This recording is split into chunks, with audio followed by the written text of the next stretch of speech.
Hey guys, Eric Sue here. Welcome to another episode of Healthy Living with Eric Sue. We have an outgoing and hard-working personal trainer with us today. Her name is Rianne Adams. We will be talking about pregnancy and exercise. So without any delay, let me introduce you all to Rianne. Rianne, are you ready to make it happen? Yes, I'm ready. Let's do this. Awesome. Rianne lives in Dubai working as a lifestyle engineer.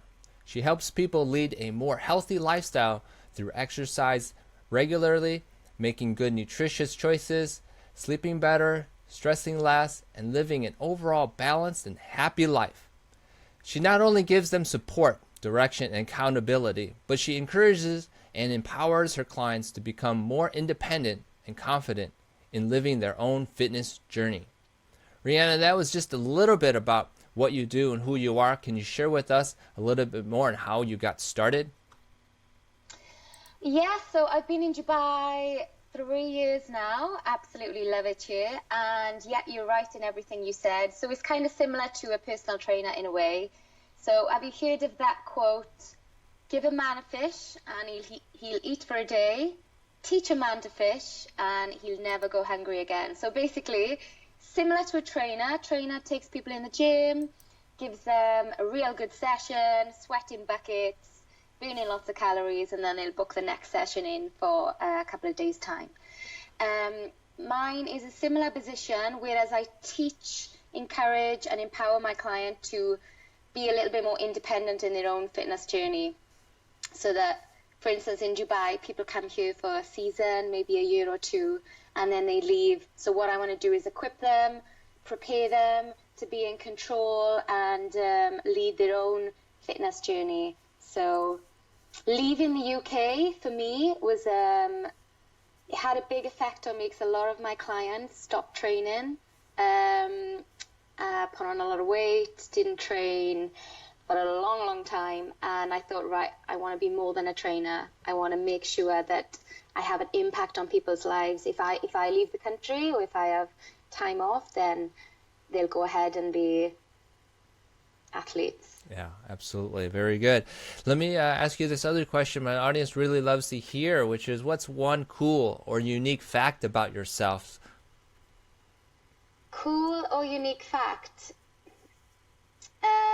I have a camel called Mona, and she is also pregnant. So I'm 16 weeks pregnant at the minute, and my camel is 3 months pregnant. So she Wow. is due to have a baby next February. Wow. So I guess they have yeah, quite unique. some unique rules or regulations about animals out there in Dubai, huh? Yeah, yeah. They people have quite extravagant pets out here. Excellent. So yeah, Okay. you see something new every day in Dubai. Awesome. Awesome. Awesome. And by the way, for anyone who's listening to this in the U.S. or Chicagoland area or wherever, it is like 6 degrees Celsius or about 45 degrees Fahrenheit. And in Dubai, what is it out there? It was 39, 40 degrees today. Very, very hot.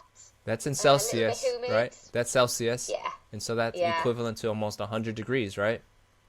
100 yeah. And degrees it's going to Fahrenheit. get a lot hotter. Yeah. So Awesome. It's a a very, lot of people very will be leaving warm, hot Dubai weather for in the Dubai. summer. But I'm so glad you're on today, Rihanna. And I wanted to talk about and dive into this topic of pregnancy and exercise.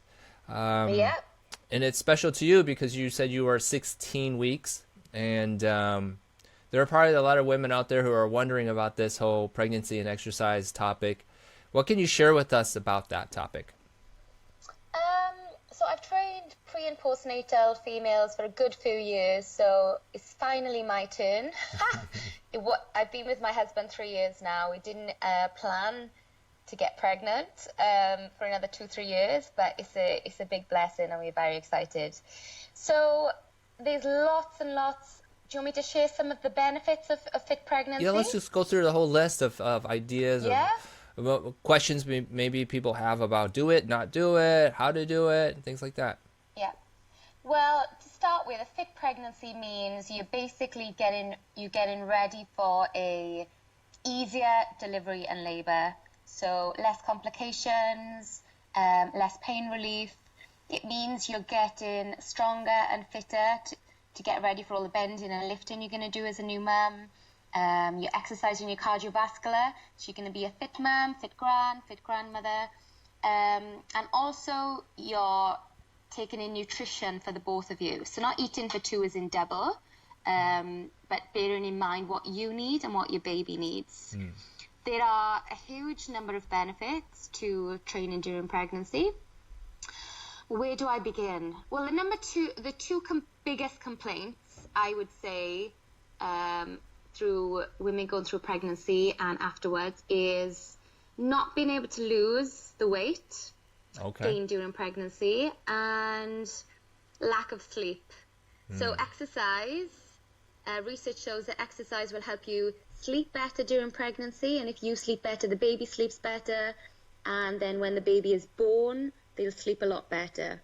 And then also in terms of the losing the weight gain during pregnancy, if you exercise during pregnancy, you won't gain all the unnecessary fat. You'll only gain what is healthy, necessary, and then afterwards you're able to get back to your life quicker and to your pre-pregnancy shape. So they are just like the two main biggest complaints, really. But there's things like it decreases your risk of gestational diabetes. So 1 in 300 women get gestational diabetes. So exercise controls your blood sugar, because when you are pregnant, you are a little bit more insulin resistant. So exercise can help a lot. Also, you deliver faster, so you're not in labor for as long. The baby handles the stress of delivery much better. And I was reading I've got a book by a professional triathlete, and she said, labor is the biggest athletic event of your life. So you kind of want to be fit, strong, and ready for it. Yeah. Where do people start, Rianne? Where do people start? I mean, there's probably, what do? They people who are just pregnant first 10 weeks or something, do they have to do a special regimen? Could they do a special regimen? First trimester, up to 12, 13 weeks. I mean, you can pretty much maintain your normal routine. So I was able to maintain my usual routine. What people do suffer with in the first trimester is quite a bit of tiredness and fatigue. So you may not want to train. You may want to rest, take a nap instead of going training, which I did a few times.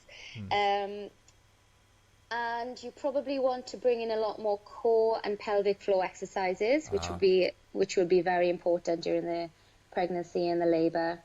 And there'll be little modifications. For instance, the abdominal crunch, you may want to do like isometric things like a plank instead of the crunches. So little modifications can be made, but you can pretty much maintain your routine through the first trimester. So still doing 30 or 45-minute workouts, 70-80% intensity. Yeah, I mean, your heart rate will be around 15 to 20 beats higher, for instance. So your 80% will be less. Do you get me? You're still working at 80%, but it will be less. So you're still pushing to 80% limit, but the limit will be lower. Right. Low impact, medium impact, no impact workouts?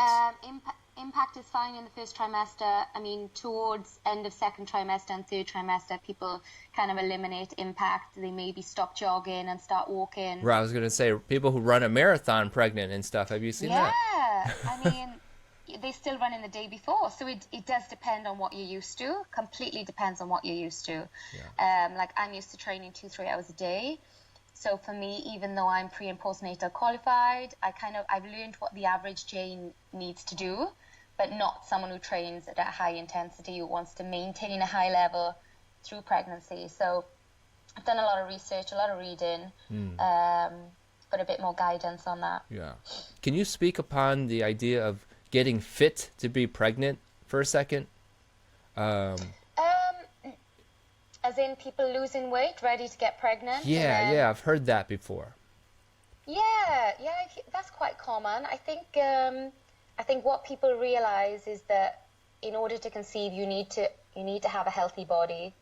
So if you're eating junk food every day, and not exercising, then you're not putting your body in the right conditions. So a lot of people try and change their diet, get into a better body weight, knowing they may put on another 2 stone during pregnancy.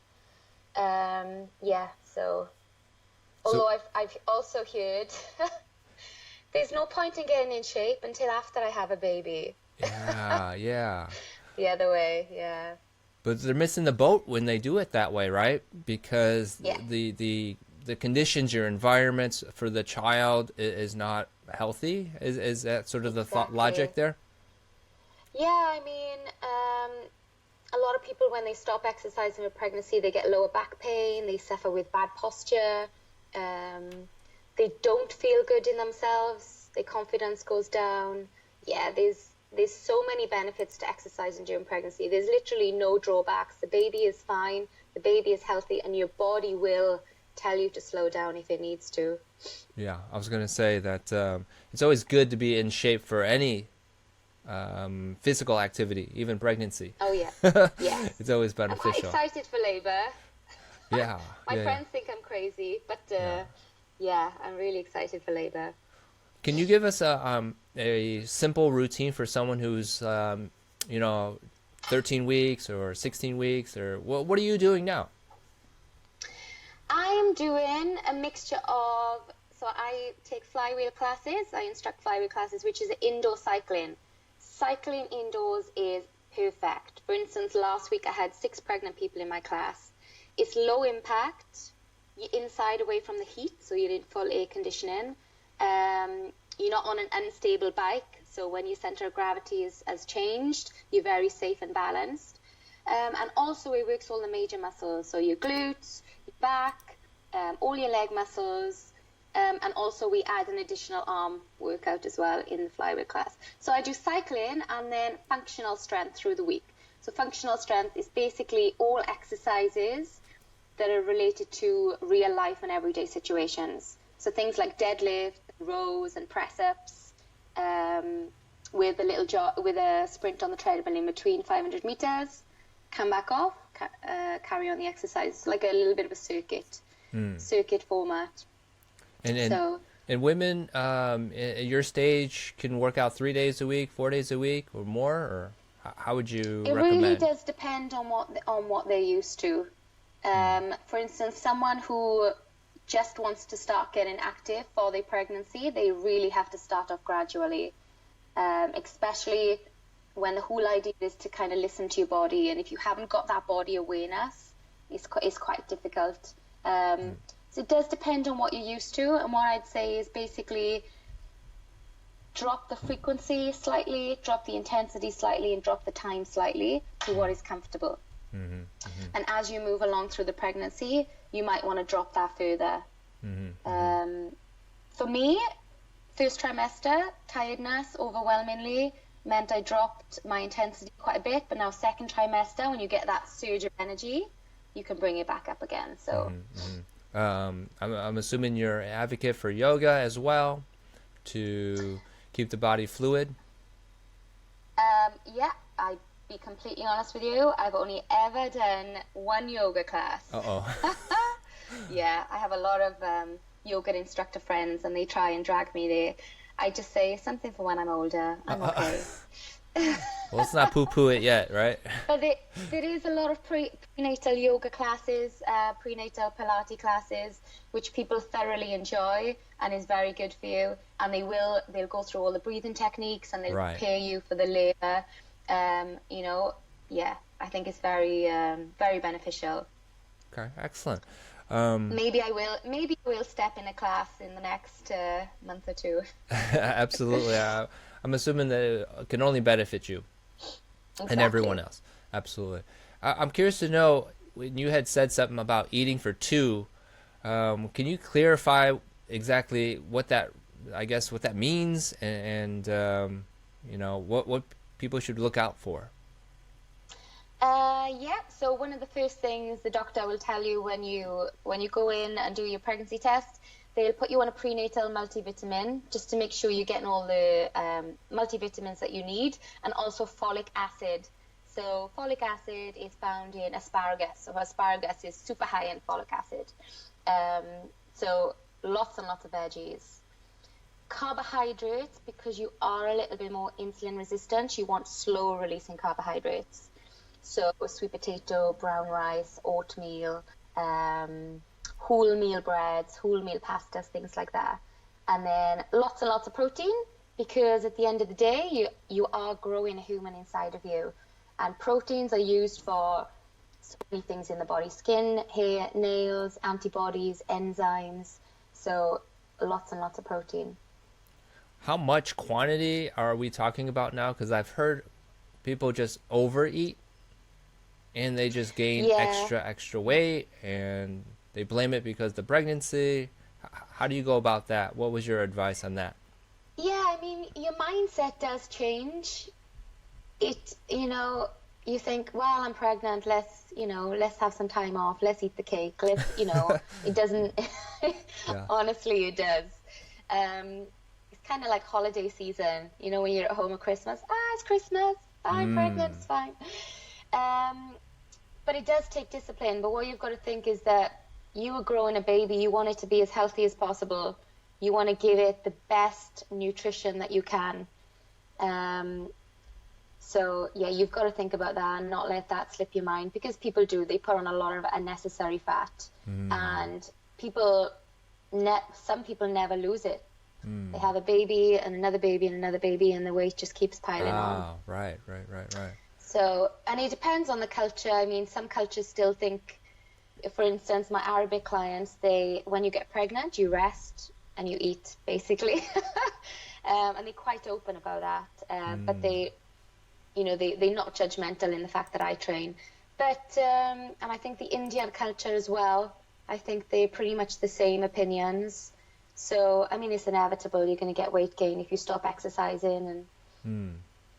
So as far as the meals go, the suggestions would be eating clean, obviously. Nutritious foods for the baby, I guess, is the priority, right? And a little bit more calcium, because the baby takes a lot of calcium from the bone. So people take a bit of extra calcium, extra vitamin B, and some extra vitamin D. They are the common ones. And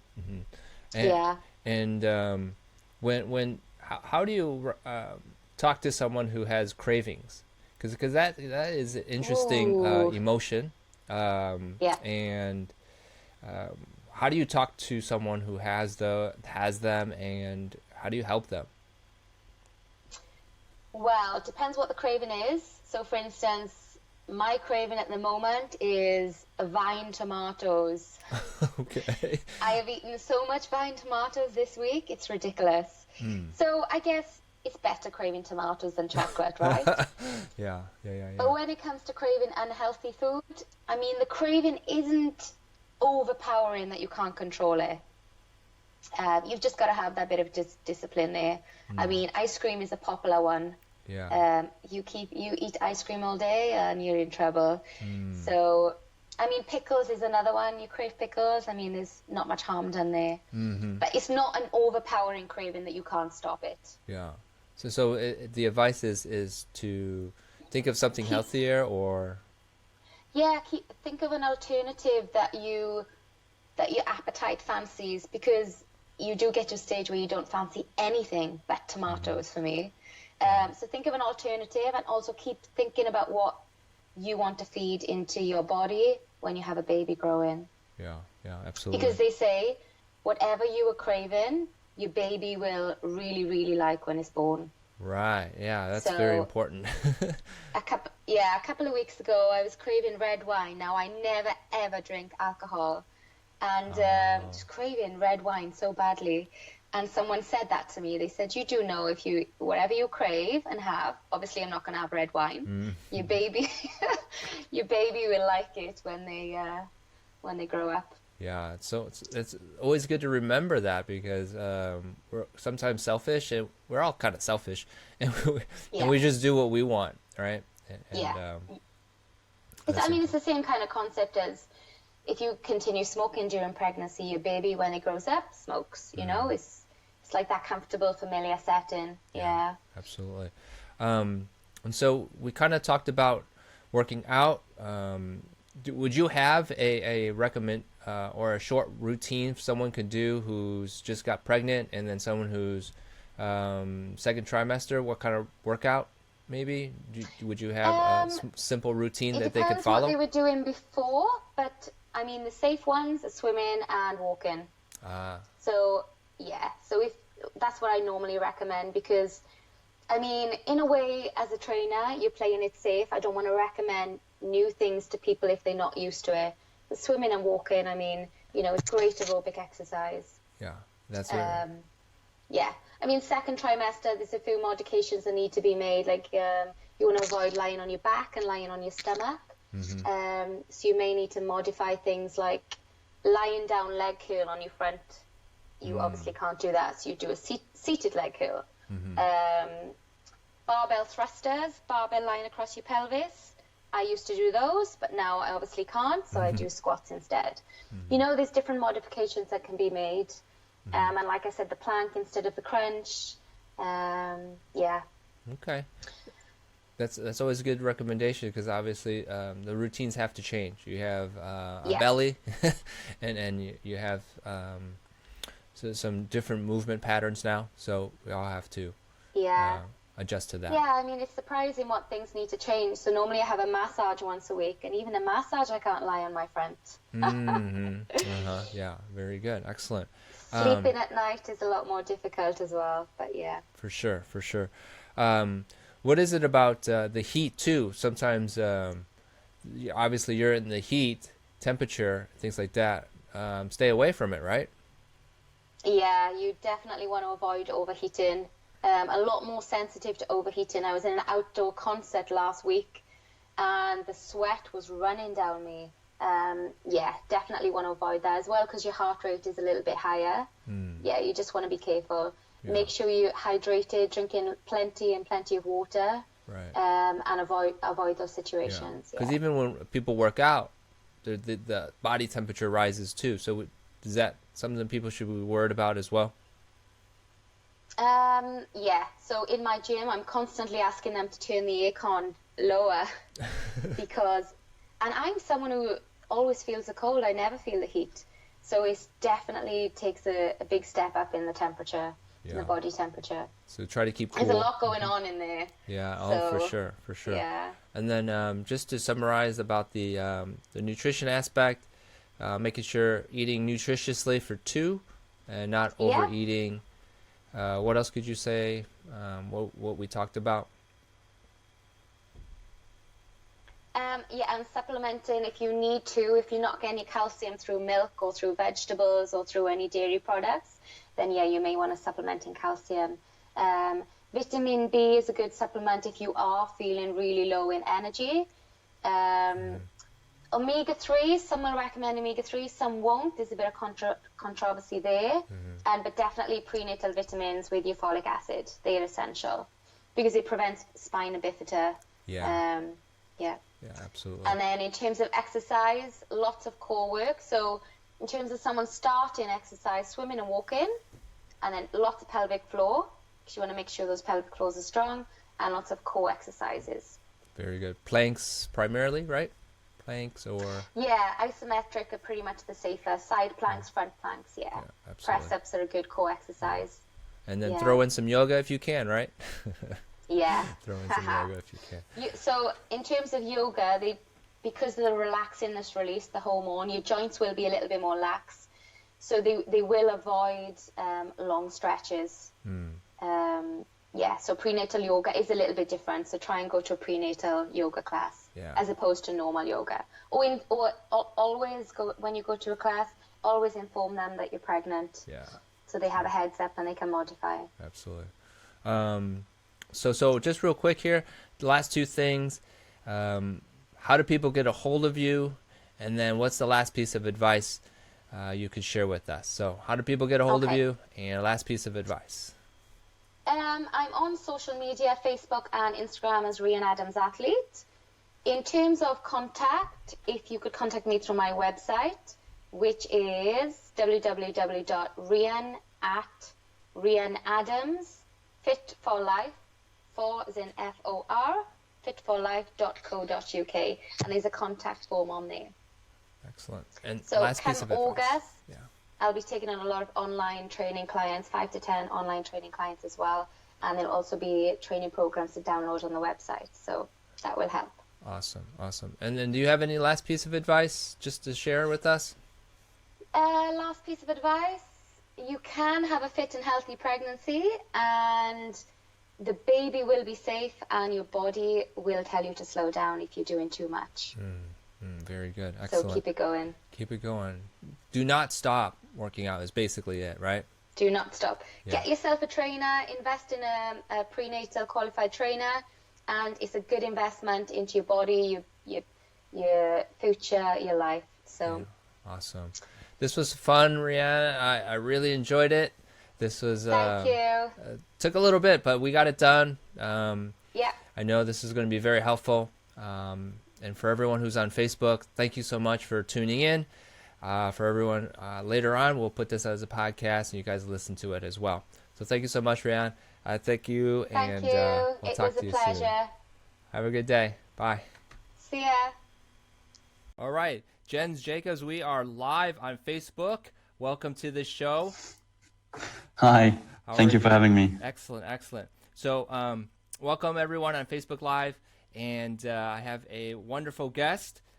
Just tell them real quick where you are right now, so they get an idea. So I'm in Copenhagen, Denmark, Northern Europe. Excellent, very good, awesome. Okay, so let's get this show started, and I'm going to do the official announcement here. Okay, in 3, 2, 1. Hey guys, welcome back to another episode of Healthy Living with Eric Sue. I'm so excited. I'm your host today, and I have a running shoe expert. His name is Jens Jacobs Anderson, and we'll be talking about how to buy your next running shoe. So without any delay, let me introduce you all to Jens Jacobs. Jens Jacobs, are you ready to make it happen?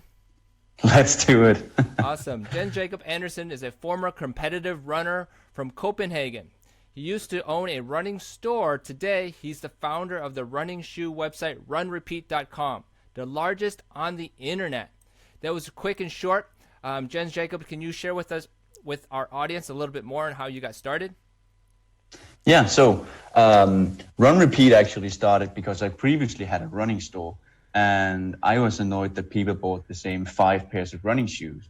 And that was when I realized that people buy what's promoted a lot and not what's actually good products. So that's the foundation of Run Repeat. And then I just love the idea of creating one database with all running shoes that you could imagine. So that's the foundation of the site.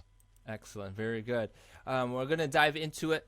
But before that, I know my audience really loves to hear the answer to this one question, and that is, what's one cool or unique fact about yourself? Oh, about myself. That's a hard one to start out with. A cool one. I'm a minimalist. So for 2 years, I lived with just less than 100 items. And I could have it all in a small backpack, 30 liters, and I loved it. Wow, minimalist. Very good. Excellent. I think that you would be the first of over 170 episodes. That's awesome, man. Do you kind of still live that or no? Well, now I have a home with a kitchen, which complicates things if you can only have 100 items. I mean, 100 items is less than what you actually think it is. I mean, just in the kitchen, you'd probably have 400, 300 items. So scaling down to 100. When I did this, I think I had 1,500 items in my one room apartment. And I just decided for every 15 item, I have to throw out 14 of them or give them away. Awesome. So with all my books, I drove around the city. So took the book, who would love this book, gave it away, and so on. Awesome, awesome. That's a whole new podcast, right? How to yeah. But anyhow, let's dive into this topic about how to pick your next running shoe. You have an experience with it. You're a runner, I'm assuming. So share with us your knowledge about that. Yeah. So if we go back a bit, in the old days, running shoes were flat racers typically.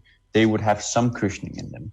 But then I guess most of the listeners would remember that Nike introduced the Air that this visible air that you could see, which added cushioning to the running shoes.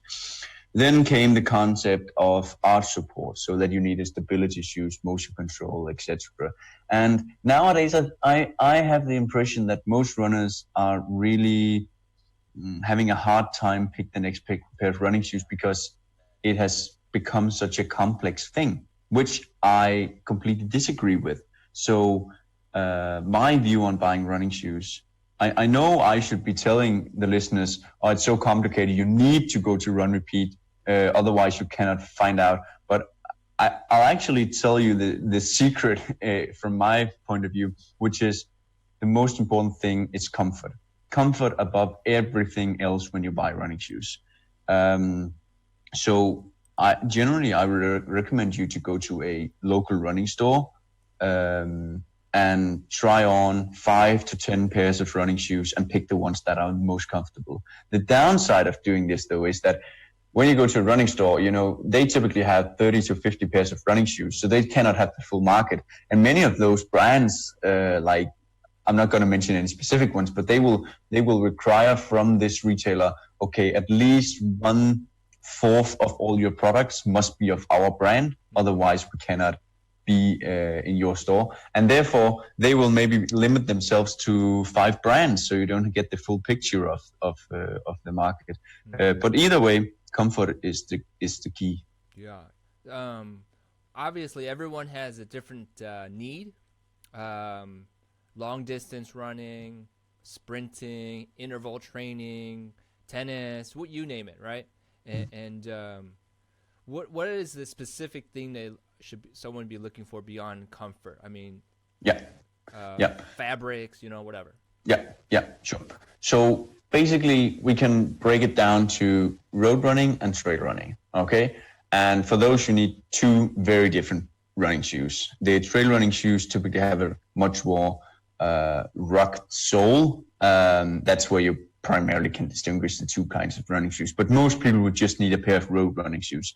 By the way, I mean, this trail component has been growing a lot and it's become very popular and have many positive things to say about it. But they are also trying to sell trail running shoes to people who actually can get along with just a pair of road running shoes. So if you have like those trails in the park or like wide gravel roads, it's fine to go with road running shoes. So if we dig down into that one, the next parameter I would look into is to split running shoes into if they are for like daily running, where they have a bit more cushioning, maybe a bit more support, and then more competitive running shoes, which are typically lighter and not necessarily of worse quality, but you cannot use them for that many kilometers because they simply, the wear and tear of those, they break apart faster. So, and for like the first time runner or the one who's just running a few times a week, 1 time a week, I always go for a neutral road running shoe for daily running. So a shoe that's not too light. Obviously, people are going to go out and try on shoes. What's the proper way to, test them? In other words, you got them on your foot. Is it just to walk around? Yeah, it's really key that you allow yourself to look stupid in the store and just run around in the store, really. And go on the treadmill as well. I definitely do that. Some stores do offer like that you can return the shoes even after a few runs. And keep in mind that you buy running shoes half a size larger because your feet, they swell up when you're running. Though it's actually, this is something that not many mention, but if you're primarily running short distances, this is less of a problem because, I mean, you're not running for that long, and shorter distance, let's say up to 30 minutes maybe. But yeah, do go on the treadmill if possible. And if that's not an option, you need to look stupid and run around in the store. To make sure that the swelling fits the shoe, right? Yeah, exactly. So if you are planning to run a marathon, for instance, you would need half a size larger, for some even a full size larger. Wow. Do people should be training in these bigger shoes too, or is that just for the event? Just curious. Definitely training in them as well. Yeah. Generally, I'd say you would be training in what you are competing in, unless you're doing like some shorter distances or unless you are more experienced. If you're a bit more experienced, to some of the listeners that are running, let's say 3 times a week or more, I definitely recommend them to have more than one pair of running shoes, because it's really good for your body not to have one pair of running shoes for all that you do, because running is probably, if not the most repetitive sport, then at least in top 3. You have swimming, cycling, running, right? 3 very repetitive sports, and then you put them together and make a triathlon. But either way, it's a really repetitive sport. And as opposed to cycling and swimming, it's really hard on your body. If you look at the professionals, they probably run for maybe 2 hours a day. And if you take a professional swimmer, maybe that's 8 hours a day, because your body can handle it. Whereas running, it's really hard on your body. So therefore, if you're running 2-3 times a week, I definitely recommend you have 2 pairs of running shoes, so that you can switch between them. And for the ones that do compete once in a while, it's a lovely feeling to have a lightweight running shoe. So you could go for one of those competition running shoes. It does make you, for every you need to convert here, Eric. I only know this in grams. 100 grams, how much is that? 100 grams? Yeah. Oh, man. I'll have to do the math I'm calculating. later. It's 3.5 ounce. 3.5 ounces. So Okay. a typical running shoe is around 10 ounce. And if you get a shoe that's 3.5 ounce lighter, you will cut off 6 seconds per mile, which is very significant. I see. Okay, that gets it to the elite runners and those people who are looking for their PRs, right? Yeah, exactly. But as far as, I get people who are casual users. They may walk fast, run fast, but they're not really long distance runners. And then they start telling me that their ankles hurt and then their knees hurt. Is that the first sign that the shoe's not good anymore? That's a really good question. So there are 2 things to this. So let's discuss durability of running shoes and let's discuss injuries briefly. So durability of running shoes, I'd say I've had running shoes that I use for 1,500 miles, but generally my recommendation is around 600 miles. The brands will most often recommend that you run for maybe 300 miles. But, those brands and retailers, they are very often just in it for the money and want you to buy more products. Whereas I'm a minimalist, so I actually own just 1 pair of running shoes. That's all I own, even though I can get all the shoes that I want, but it's just 1 pair that I really enjoy. So that's the durability thing. Of course, you should aim for buying new running shoes before you actually get injured. But also about the injury thing, I'd say, I think generally people attribute too much value to the shoes, too much value to the products, and less value on their actual training. And I know, again, my bias should be that I should tell you running shoes is everything. It's the most important thing of everything. But I'm not going to tell you that. What's most important is your training. And people most often get injured because they progress too fast in their training. So I think it's proved that it's less, or just around 2% of running injuries are related to running shoes. So we can't fault the engineering of the shoe. No, of course there will be.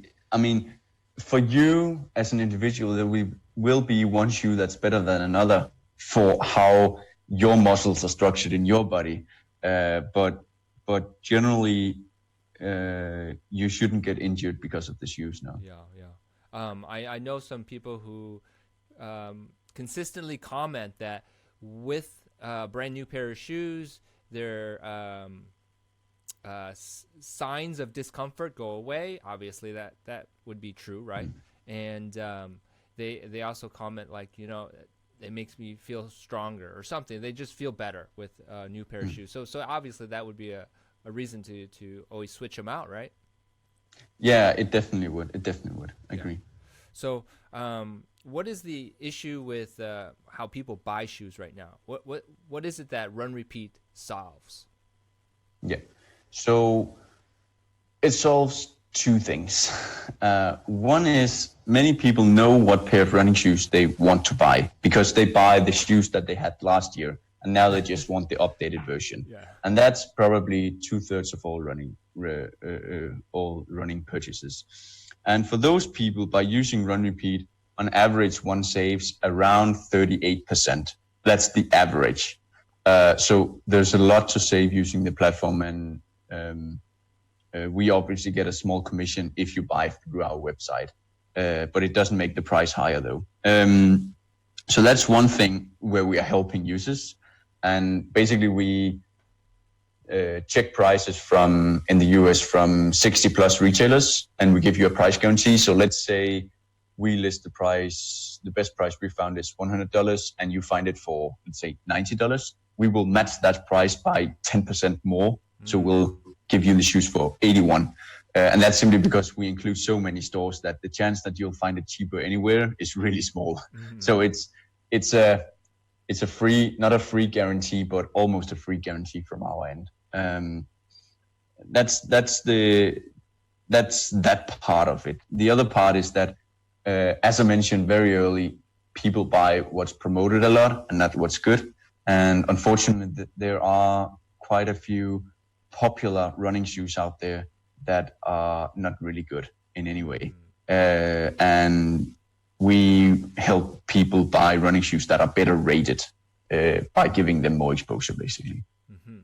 And so there is a cost savings through Run Repeat, and then there's extra value behind the type of shoe that someone's getting. Yeah. So basically, for each running shoe, we spend 15 to 20 hours just collecting information about the specific running shoe, and around 5 to 10 hours of that is spent just reading reviews around the internet from users, from experts, and summarizing what they think. Because I'm sure you've experienced this. Let's say you go buy a laptop. So you're gonna go online and you read reviews. Probably you maybe go to Amazon and check for the 1-star reviews. At least that's what I do sometimes. And then you see one say the battery drains fast, but it's just one person who mentions it. So you might not buy this specific product because of that one person, but you don't get the full picture. What if there are 95 people who mentions that this actually has a really good battery time? And you just read the bad one. So we read all of the reviews, and then we compile it like in 200 words text, where we say many mentioned that, or a few runners indicated, or something like that. So to give you like a holistic picture of what runners think of the shoes. Absolutely. I think the feedback is so valuable, right? And that's what Run Repeat can provide for someone who's looking for a shoe. Yeah, definitely. And then, so once they're on the website, what can they look? What do they see? Can you just describe it? Yeah, sure. So when you go to the site, there are 2 sections. So basically, there's like the ranking page where we rank I think there are, of current running shoes on the market right now, there are around 600 pairs. And if you include some of the discontinued ones, we cross the 1,000 mark. So you see like complete rankings of them. Then you can apply filters like no other website in shoes. So there are really many filters. Some of the geeks will love it. Also for features like waterproof. And what I think is really good is that whenever for all shoes, we check for all the facts. I'm sure you've tried to be on a website and then you decide, okay, I just want to see, I'll just say something, blue jeans. So you select the blue, but this website might have 1,000 blue jeans, but they've only tagged 50 of them as being blue, whereas we tag all products with all information. Then you can narrow down your results and you go to a product page. And on the product page, that's where it's really valuable. So you see, we find all color variations that's available for this specific shoe, because a lot of people buy by color. I'm not saying one should always do that, but it is simply is a parameter. And very often, if you go to a specific, let's say you have a favorite store, let's just say Zappos. You go to Zappos and they have 3 colorways. If you would go to Run Repeat first, you would see all 18 colorways of this specific shoe. Second, there is this. There are the facts of the shoes. There are the good, bad, bottom line, as I just discussed. Then there are rankings. How do they rank overall or within the brand? There's some inspiration to see some other shoes. You could see the popularity in the US of the specific shoe or over time. You can read all expert reviews. So basically, we have something we call a run score. So a score from 1 to 100, which basically is an overall score of how people like the shoe. And in that, expert reviews are included. So we include all expert reviews that are on the internet and add them on the site. So if you want to dig into one of the expert reviews, you can simply go to their website, and their rating is added to the run score as well. I see. And then there is some text about the shoe and a comparison in the bottom where you can also see some similar running shoes. Yeah. Is there a specific quiz or something that people can take to narrow down what's good for them and what they need? Good question. It's on its way. Good. There's been a lot of us requested this, and there actually are really many tools out there that do this well. Very and I'd say it's a thing we lack right now, because to many of the newcomers, they might be like, I don't know what to pick here. But if you're on the ranking page on the left side where you see all the filters, there are like questions marks which explains all of the elements, which should help you. But I'd agree with you that a running shoe wizard thing would be great. Yeah. Awesome. Cool. So look forward to that. And now, how would you summarize for someone who is like, I'm wanting to get into running? How do I start with the process of selecting one? Beyond what you've said so far, obviously comfort is on top of their list. What would you say to someone who's just new and just came to your site? If you are just to buy, let's assume now that you have decided you'll buy a pair of running shoes, and you have also decided you will buy them online. And we don't need to go into that discussion. It's another discussion, buying online versus local. And generally, I said in the beginning, I'd go to a local store. But let's say, assume you wanted to buy them online. What I would actually do is, we have a section in the top called Today's Deals, where we compile all deals from all retailers. I'd go there. Then I would select your size, or my size. I would select road, trail. I would select that these shoes are for daily running, and maybe pick a few favorite brands. The reason I would do this is, generally, I'd say the running shoes on the market today, they are so good, and generally they get really good reviews. So you don't need to go with the one that has the absolute highest rating, because again, it's an individual thing. And here, if you go on the deals page, there are many shoes that sell at 75% discount or more, simply because it might be they just need to get rid of this specific shoe, and it might be an excellent shoe. So I would actually go for a really good discount. I'd say that. And a pitfall to do is to go on the ranking page and just pick the one shoe that's number one. I can tell you a lot of people do that, and that shoe is by no way a bad running shoe. And number one, of course, attracts a lot of people. But if you just go with top 50, you'll get an excellent running shoe, I think. Awesome, very good. Definitely a quick show here, Jens Jacob. I know that there are people who are like, well, how do I reach you, or how do I ask you questions? How do people get in touch with you if they have more questions? Sure. Anyone can always send me an email at Jens, that is JENS, @runrepeat.com. And I'm happy to answer all questions. If you have any challenges finding your pair of running shoes, or if you have any feedback for this chat we've had, or for Run Repeat itself, or any ideas or anything, just email me. And I think that's actually the best thing you can do. You can also I don't use Facebook too much, but you can add me on Twitter. I'm at Jens Jacob E.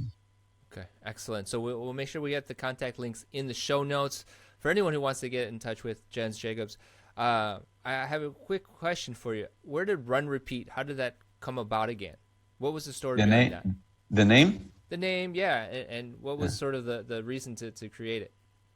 Yeah, so the name is basically, I don't know if you've heard those, but where they mention one word, another word, and then repeat. Like you do that, you do this, and then you repeat it. Okay. So basically, Run Repeat is you run, and then you repeat that. So you basically run and run and run.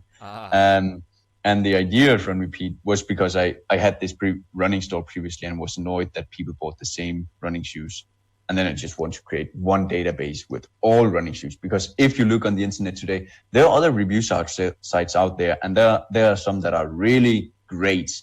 But the challenge often is that each year they review maybe the top 30 most popular running shoes, because that's what they can get most traffic on. But whereas we have all 500 or 600 pairs. So yeah. Very good. Excellent story.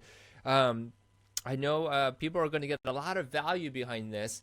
And I really appreciate, Jen Jacobs, the time that you took. I know you were some time zone away, and this is great that you were able to spend some time with us. So thank you so much, and we will let you go. Thank you very much, Eric. Bye-bye. Bye. Awesome. I'm going to post this one on Facebook so you can see it on your Facebook page, okay? All right, great.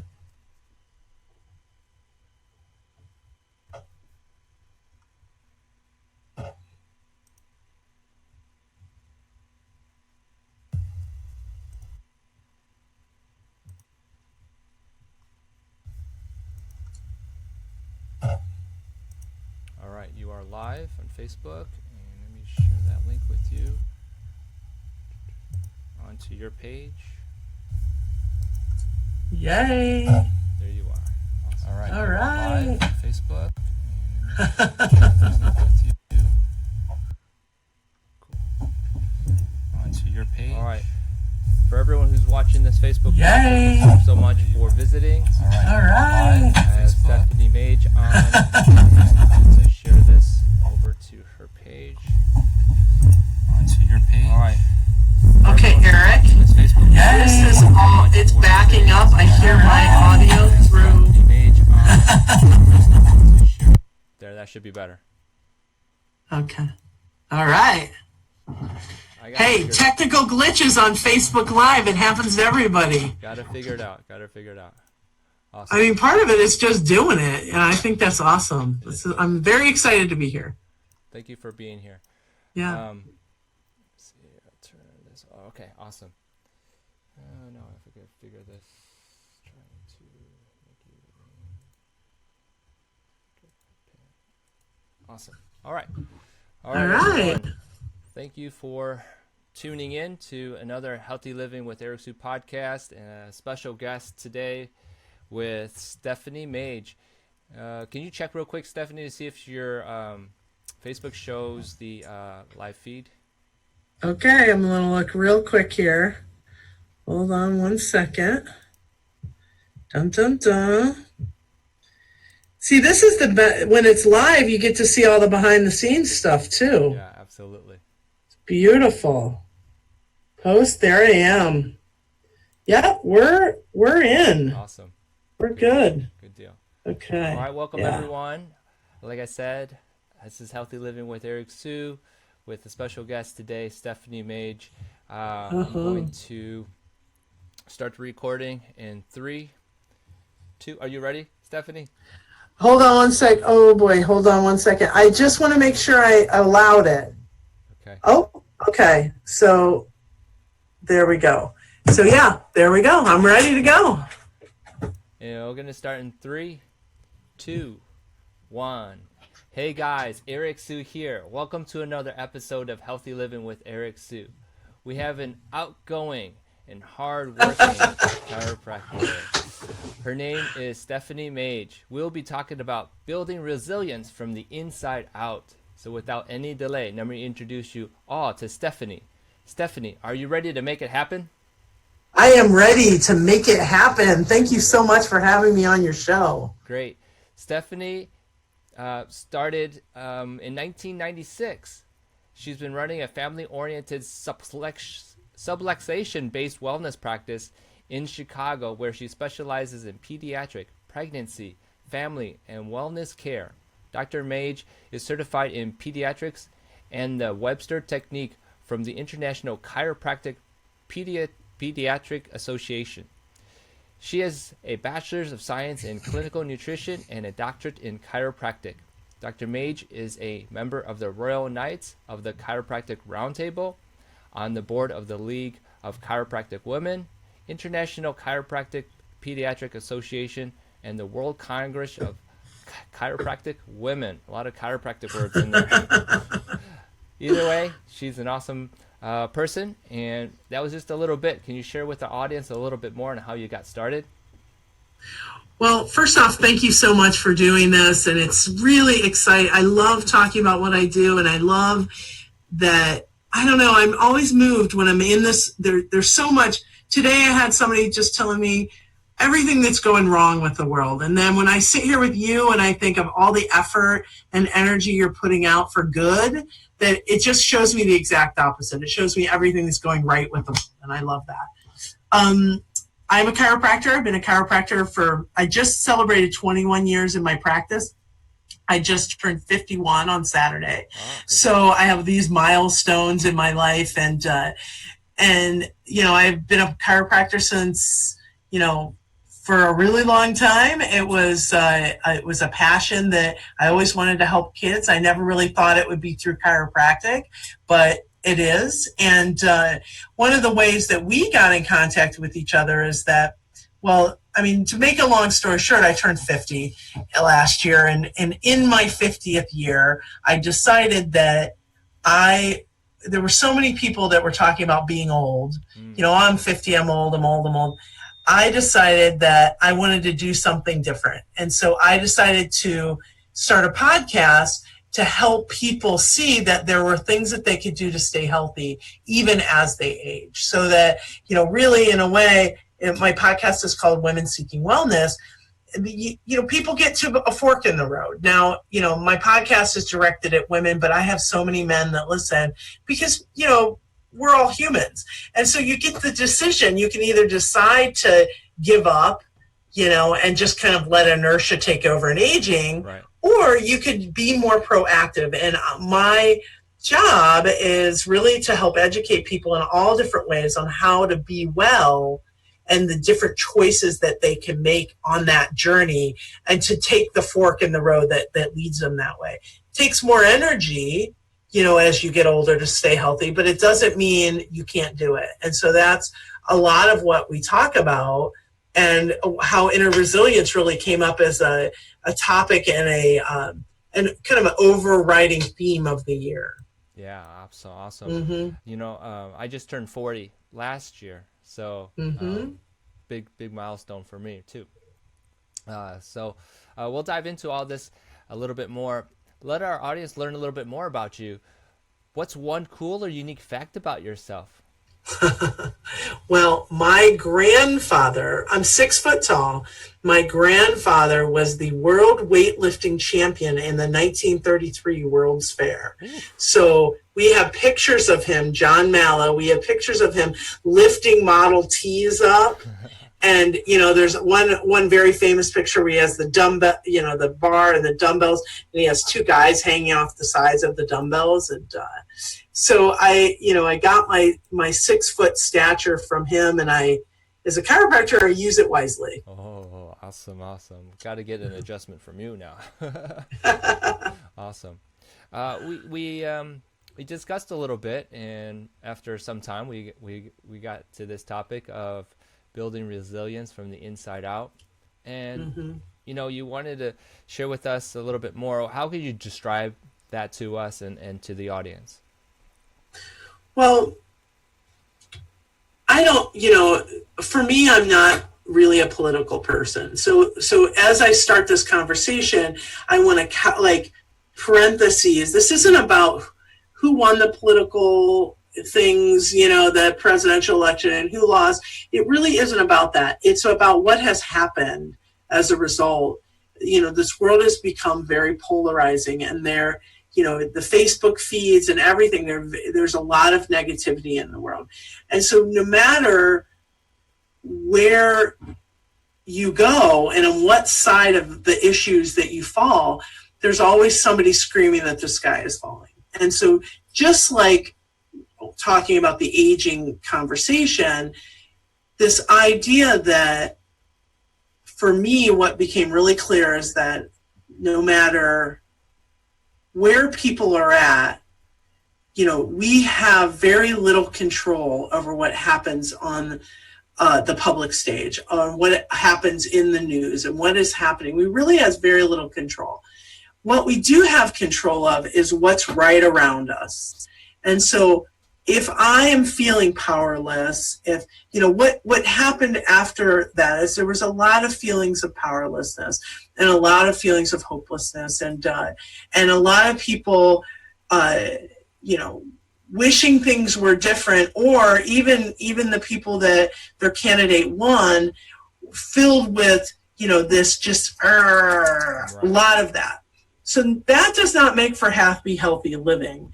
So what I've started to focus on with my patients and with my podcast listeners are what are the things you can do internally in yourself to make you more resilient. So the idea is that if my energy vibration or who I am is in such a weakened state that the world around us, that vibration is too loud, it will bowl me over. And there have been lots of times in my life where I felt like I just got run over by life.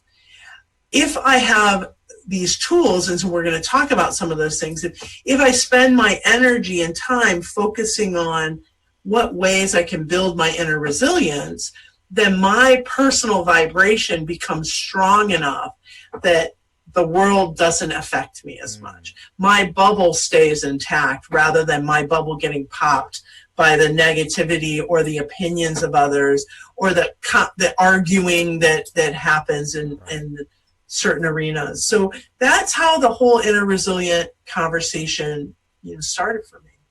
What are you noticing with maybe the patients you are dealing with beyond the public and so forth?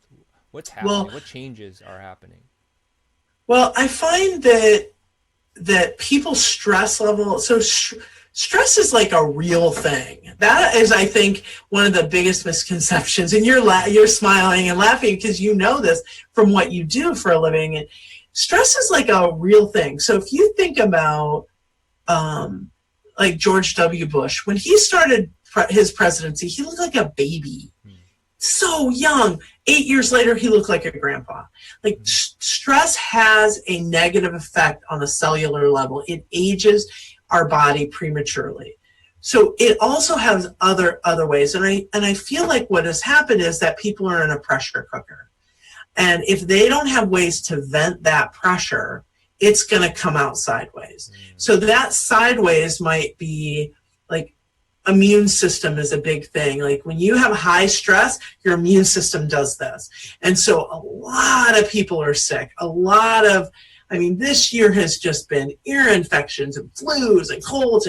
And so for me, again, I'm not really treating the colds. What I'm trying to do is help heal the body's stress level by removing interference in the nerves. And if I can get their nerves to heal, then their immune system can come back up, and then their body can be healthier and not be susceptible to every little microorganism floating around the air. Yeah, I was going to say, you're not chasing anything. You're really getting to the root issues. Exactly. And the same with this stress physiologically in your body, it can show up as, tightness or, those stress areas, wherever those are. Everybody has a different one. Sometimes it's the shoulder, sometimes it's the low back. So I've noticed more of that because, again, if all the stress is coming in and you're not doing anything to either make you resilient or heal from it, it's going to make you sick. And it's like a chain link. You pull that link in the chain and it's going to break at the weakest link. And everybody has a different weakest link. It could be your stomach, it could be sinuses, headache, Those are emotional the physical, results. I'm sorry. Right? Is that what you're referring to? Their physical results? That's physical results, yeah. Because stress is a really, you can't see it, right? You can't see it. No one sees it. And it just happens to us. Or is it happening because we let it happen to us? What's your thoughts? Yes and yes. I think that it happened. Like, I don't feel like I let what happened in the election happen to me and what's happening on the stage right now, like in the political. But what do I have an effect on? Do I watch it? And so for me, I am on a huge news fast. I don't really, and I never really have, but for a while it was like a gaper's delay. Like, you see the accident, you slow down to see what's going on. So I would do that. I'd slow down around the news channels. And so you're right. It's like some of it happens to us. We don't have any control over it.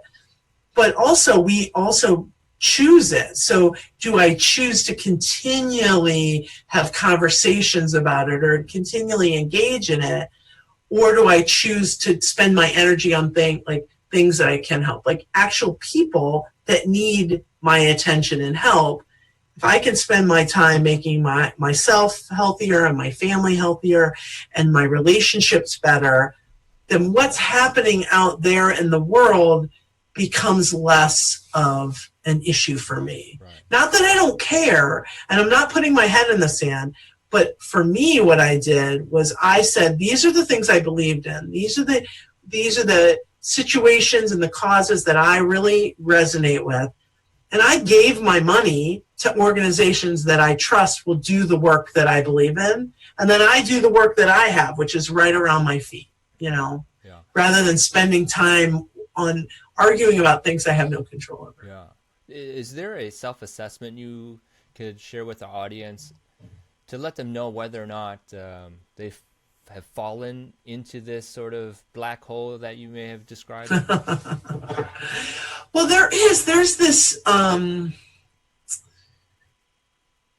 believe it's called a value wheel. If you Google value wheel and Google the images, you're going to see a pie chart, and it's going to have separations in the pie chart. And each line is how do you rate your health around these areas?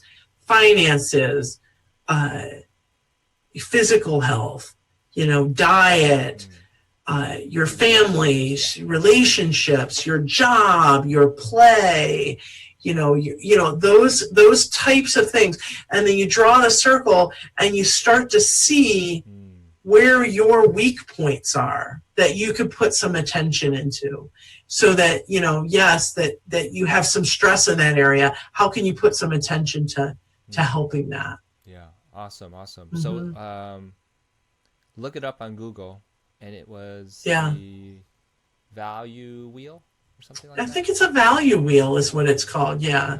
There's a bunch of different ones, but you're gonna find a lot of information about that.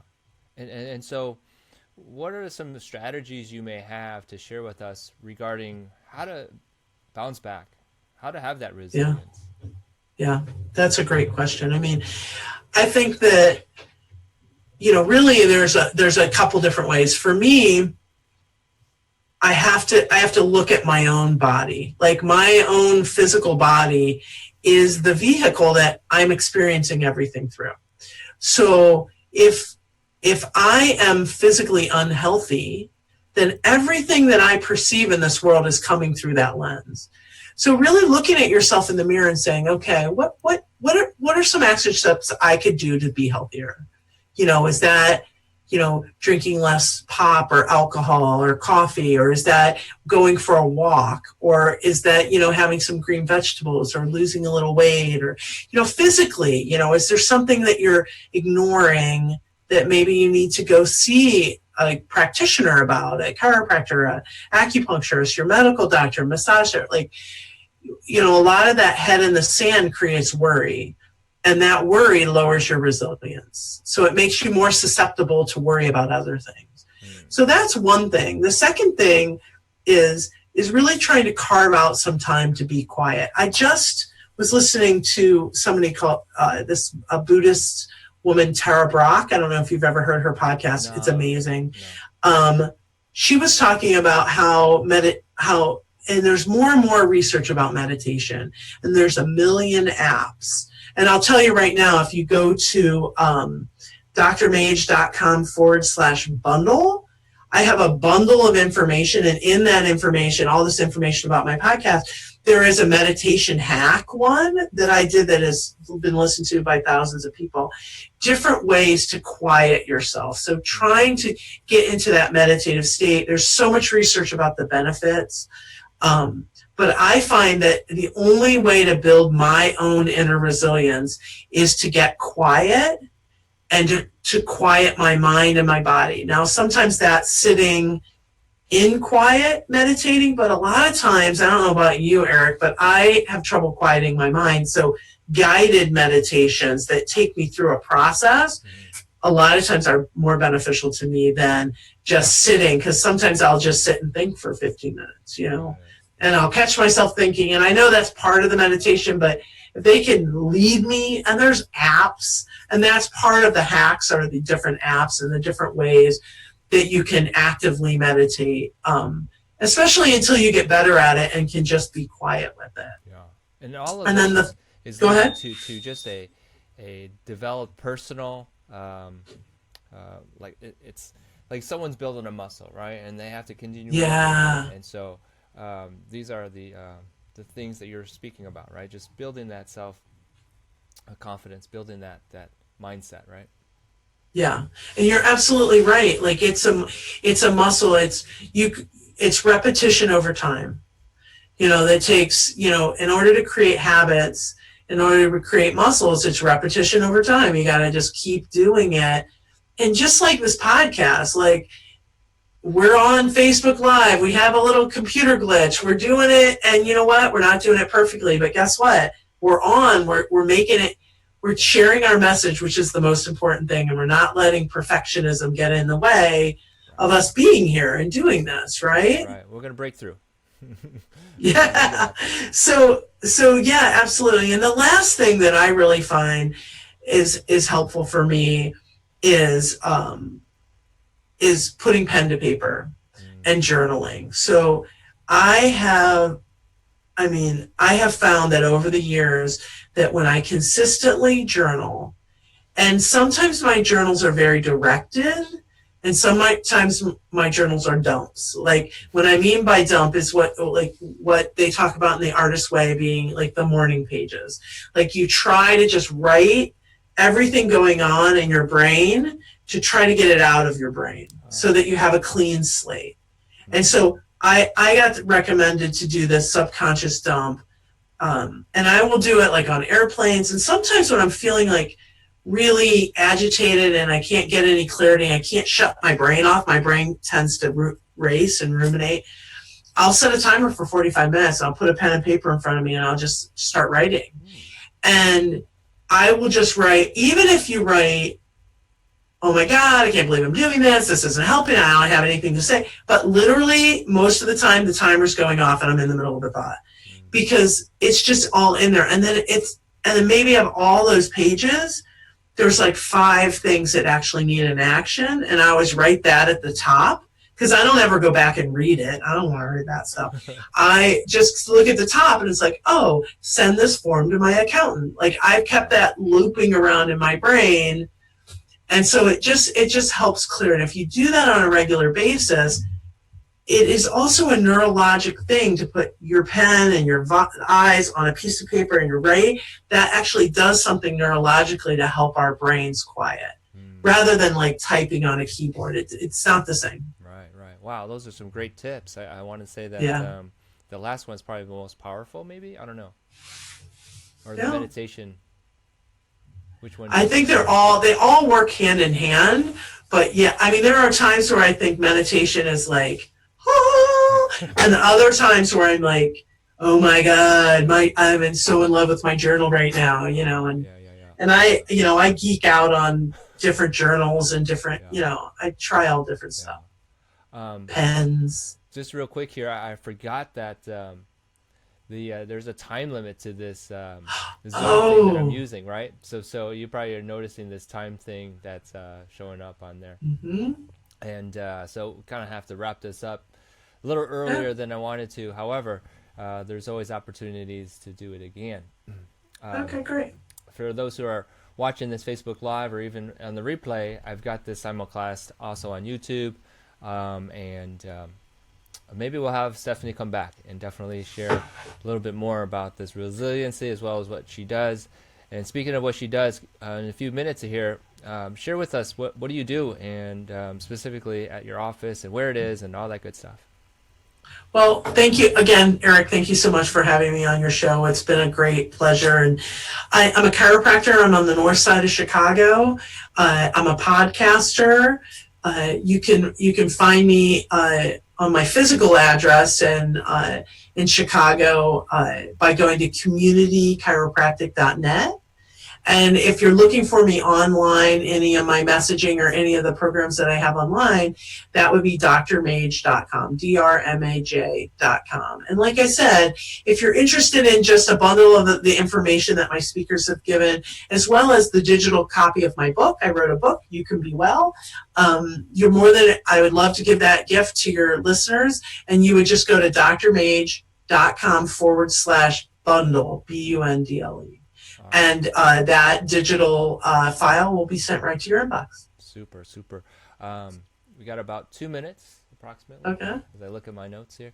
And what would be one last Dr. Mage piece of advice that you could share with us? I would say the one last piece of advice is sometimes when you're looking at your life and you're like, you got to remember that if you spend any time on Facebook, it's really fake book.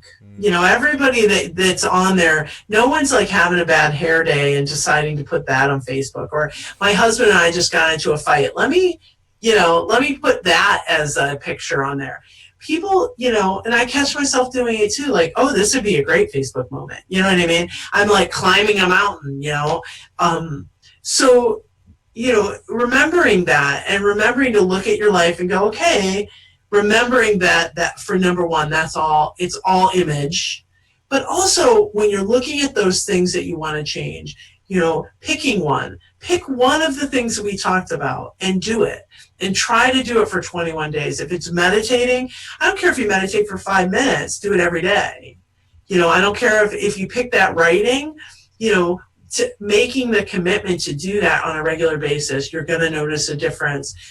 If you try to do too many things, it's like if I give somebody 15 stretches, they're not going to do any of them. If I give them 1 or 2, they'll do them. Yeah, awesome. Great advice. Awesome info.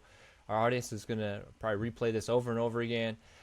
I got maybe a few seconds left, so I'll let you go, Stephanie. It was fun. I really appreciate you first to do the simulcast with the YouTube, so good job. And hopefully the sound actually caught this time. But anyhow, we'll talk about that later, and I will let you go. And have a great day. All right. Thank you so much. Hey guys, Eric Sue here. Welcome back to another episode of Healthy Living with Eric Sue. This is a really informative one and one that I think you guys will use, and so stay tuned. Joes and Janes who did not cheat and hire personal trainers and chefs, who want to live fit and healthy. How do we achieve our health and fitness goals and live our healthiest life, yet still have plenty of time to enjoy it? That's the $1 million question, and this podcast will give you the answer. My name is Eric Sue, and welcome to Healthy Living with Eric Sue Radio. Hey guys, sometimes there comes a time when our own efforts to get in shape are not working anymore. It's frustrating and it hurts you mentally. In turn, it gets you to believe that the situation is never going to get better. Well, there is a solution, and you might be wondering what it is. So, I've created a community that offers the following: pre-done video workouts, a fitness education library, nutrition plans, access to people looking for similar health changes, access to me once a week, and much, much more. It's called Goality Makers Lifestyle, and it's available to you right now. It's a game changer, and you can try it out for 7 days free. Then decide if this community is right for you and your fitness goals. Just visit www.goality.com/lifestyle to join or to learn more. Again, your frustration will continue unless you decide to make a change. Your situation is right at your fingertips. It's at www.goality.com/lifestyle. See you there soon. All right, you guys. So today's episode is going to be about my top 8 healthy recipes that I use and I know you guys will enjoy as well. So a lot of times I get asked, so what do I eat and what's healthy for working out, what's healthy overall, and I wanted to put this episode together to share with you what I feel are 8 healthy recipes that you can use. So I'm going to be covering drinks, I'm going to be covering snacks, I'm going to be covering soups, I'm going to be covering dressings for salads, and so this is going to be a really good one. So for those who are listening on iTunes, don't worry, you can always follow this on YouTube. I'll put the link in the post so you guys can watch the episode, and I also have a free download that you guys could get about what I'm talking about, and so I'll put that link in the post as well. And if this is your first time watching this, go ahead and hit the subscribe button so you guys can get more of this. Go ahead and share it as well if you really enjoy it, and leave me a feedback, comments, and ratings. Really appreciate that as well. Okay, so I wanted to talk about these recipes because, like I said, I get asked a lot, and many of these recipes you may not have realized are very, very healthy. Okay, and I've always look at like the ingredients on products at the supermarket, and I'm like, man, I can make it with less sodium, I can make it with less fat, less sugar, without preservatives, right? And that's what makes all of these very healthy. Okay, and consider these points when I start listing out my top 8 healthy recipes. All right, the first category I want to talk about are drinks, and specifically smoothies. Now, we've all heard about smoothies, and you may have gone and got something from Jamba Juice, or you may have gotten something from Starbucks, or even Dunkin' Donuts. And so what I really want to talk about is how to make a smoothie that is your own, that's healthy and tasty at the same time. Okay, so let me go just quickly for all of these. By the way, I just want to highlight some of the things, ingredients, and so forth that I put into my smoothie, and then maybe you can alter to make it your own. Okay, so let me talk about drinks first and smoothies.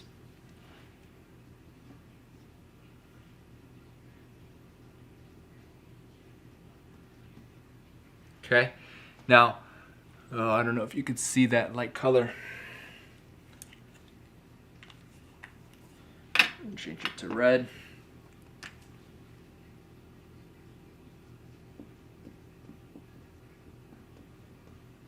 Okay, I think you guys can see that. Awesome. Okay, so smoothies. Now, smoothies come in all shapes and sizes, ingredients, and these are the basic things that I think all smoothies should have. Okay, so number 1, a liquid, and I usually use almond milk. You could use coconut,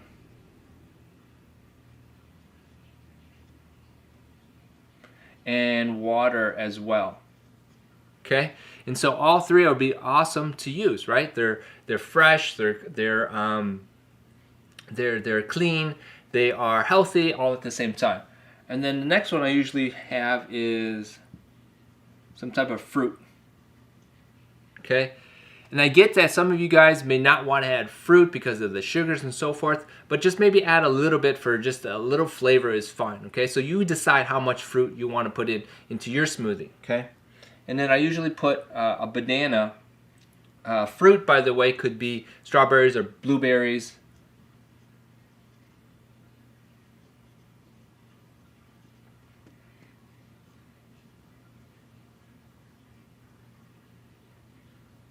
And pretty much anything that you have in the store, right? And then I usually put a banana. And the banana itself is going to act as a way to make the liquid more thick and creamy, okay? And you don't have to put the whole banana. You can put some banana. I really like enjoying the frozen banana in my shakes, so I usually put a banana. And then obviously there's going to be some type of protein powder. So I usually use a plant-based powder. Usually is the best, clean, and healthiest version. I know a lot of people are into whey and so forth. Now let me suggest that the protein that you use should be for a good purpose, right? I'm against, or not against, but I prefer not to use animal-based proteins like whey. It's just for the fact that I think it's more plant, or I should say, I usually prefer using a plant-based than a protein animal-based, only because I want to stay plant-free. Okay, so consider that for yourself. Now, putting all these ingredients together, and in the handout that I have for free that you guys can download, I'll put the link again in the post. You can see all the quantities of each of these ingredients to make the smoothie for yourself. Okay, and so that's the first thing I want to talk about is making a drink. And this could be a post-workout drink. This is a good pre-workout drink. This could be a snack during the day. And then one other thing that you could put into this is a vegetable. Some type of green leafy vegetable would be awesome. So that you can put that in and make it even more nutritious for yourself. Okay, so but these would be the main ingredients I would put in. I've suggested in the past also, just real quick here, some avocado. You could also put papaya in it. You could different fruits if you want. Mangoes, I love mangoes. Frozen fruits are really good too, just to make it more frothy and creamy. And so these are the standard things that I would put into my drink smoothie. Okay, so that's the first category. Okay, all right, let's move on and let's talk about snacks. Okay, and I know that for a lot of people, snacks can be chips, snacks can be nuts, snacks can be a variety of things actually. Hopefully they're not high in sugar, right, these snacks, and that they are healthy at the same time. I usually suggest nuts, right? But recently I've been experimenting with dates and making protein bars. It was kind of inspiring to me to see some of these bars on the market, and they only have like 3 ingredients. I forget the exact company that makes these bars using dates as the main ingredient, but I've been experimenting and created my own date bar myself. Okay, so let's go put number 2 in here so I can move on. So these are snacks, and so one would be a protein bar. Okay, and using dates, like I said, nuts, oats. Okay, and those are the 3 ingredients I usually put into my date or protein bars, and also I'll mix in some protein into these bars to make it even more tasty. Okay, and so in my handout, I go through the exact way how I make these bars, and even pictures as to what they should look like. Okay, now what's really cool about these bars is that you'll see in the handout that I actually covered them with 90% cocoa chocolate to make it even more delicious and healthy at the same time, right? We all need some dark chocolate, okay? Anyhow, so so I put in protein powder, oats, nuts, and dates, and put it in a blender and mix it up, and it becomes this really cool paste with great ingredients, really tasty. And I think when you try it for yourself, you'll be amazed, and you'll always want to create these for yourself. We probably make them at least twice a month, and each time I make a batch, there's approximately 20 to 30 bars, somewhere in there, that is produced. So it's great for a little pick-me-up snack during the day. It's great for kids. It's just great, right? And you'll see when you see the handout and the pictures and everything. Okay, so snacks, protein bars, and then you can also make something called protein energy balls, right? So, and these are energy balls. Okay, energy balls. And there's another recipe in this handout that's really simple. It's basically, what is it? 1, 2, 3, 4 ingredients. Again, it's kind of very similar. You got, let's see, peanut butter in these. Okay. You also have honey, really good binding agent. Oats, and then if you want D, you got your protein powder again. Now, you might be wondering, what's with the protein powder? Well, as you probably have guessed, or you've probably seen on the market, a lot of these bars out there, some of them have protein in it, but a lot of them do not have protein in it, right? And so I've kind of kicked it up a notch to make my own, so I'll put protein powder in there. And I do have one that I do recommend, and it's in the handout, so you can check that out as well. Okay, so energy balls, it's really easy to make. You mix it up together, and you form balls, and boom, you got energy balls as well. I'll have pictures in there for you as well. Okay, so let me move on here. So we're taking care of the smoothie drinks. Okay, so that's one. And then snacks, that's number 2. And so let's move on to dressings. Okay. So the number 3 area is dressings. Okay. And specifically dressings for salads, right? Now, how many of us are eating salads every day? Hopefully everyone, right? We need our, 7 to 13 servings of fruits and vegetables every day. And one of the big reasons why I find that, even for myself, not eating enough salads is A, having the salad, and then B, not having a dressing that really makes the salad or the vegetable taste good, right? And so I've noticed that a lot of the dressings that are on the market have a lot of sugar, and sugar is, something that adds up if you eat it every day, right? And so I figured out that we could make a vinaigrette and not put extra sugar in it, and so it's really, really healthy. Okay, so the one dressing I recommend in there is a raspberry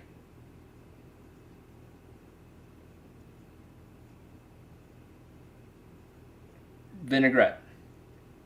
Okay, now we made this a few months ago, and it was so good that we've been making it ever since, actually. And I don't know about you, but there's something about the tangy flavor, the sweetness to it, that you'll see why there is some sweetness to it. And the ingredients include, we got water, we've got apple cider, we've got honey, we've got some salt, we've got some basil leaves. What else we got? Of course, the raspberries.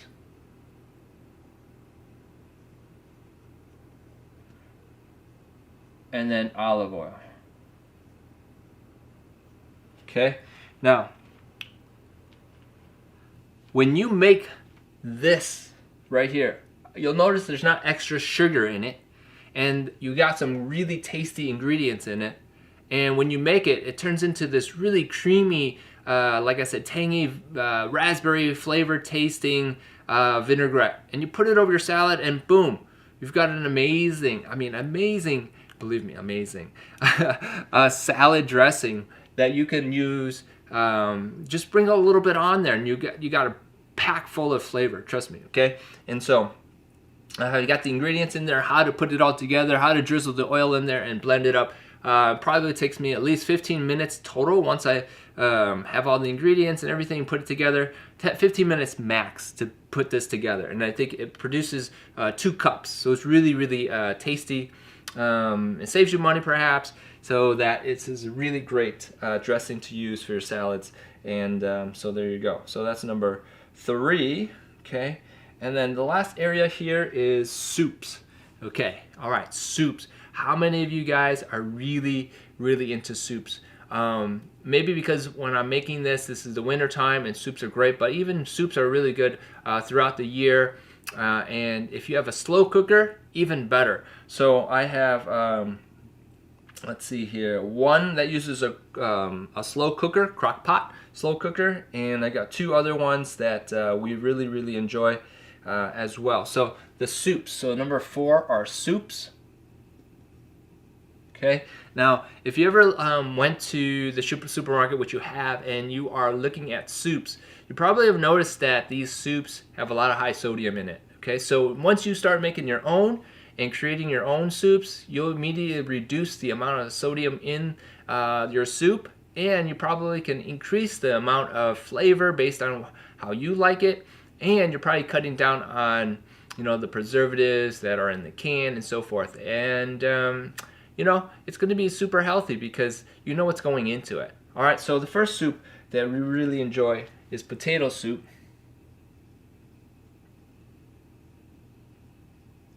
As you can probably guess, there's really not a lot of ingredients that goes into it. So you've got your onions, you've got your celery, you've got your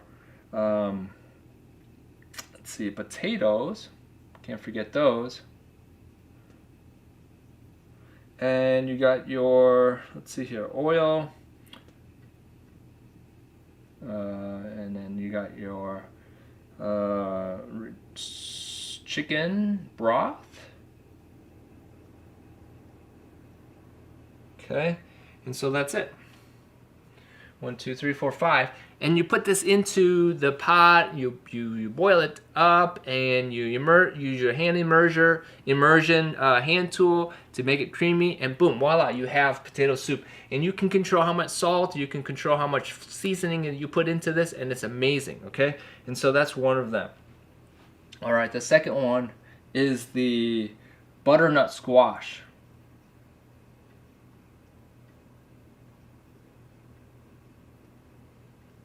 Okay, all right, so butternut squash is a really, really tasty, and this one is made with curry, so it has a little spice to it, and not too much, okay? There's a little bit more ingredients in here, but let's just say that the main ingredient here is the butternut squash. Okay. Cool. And then you have onion, you have sweet curry powder. You could always, if you don't find the sweet, we had a hard time finding the sweet, you could use the mild curry. Okay, and then you have apple. It's really cool. Okay, and then you got vegetable and chicken stock.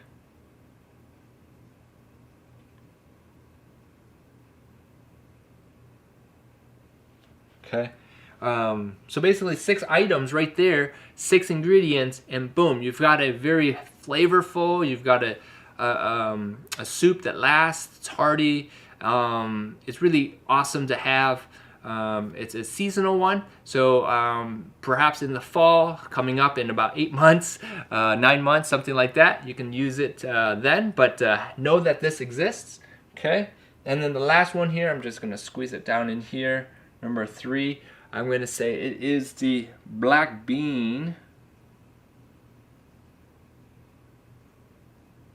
soup. Okay, this one has a little bit more involved, but let's just say it's so worth it, right? So you've got garlic, you've got onions, you got celery, You got carrots. You've got black beans. You've got garbanzo beans.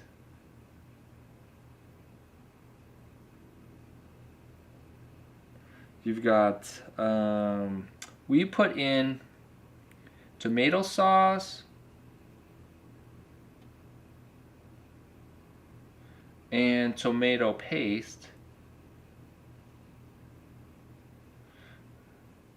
We also put in cumin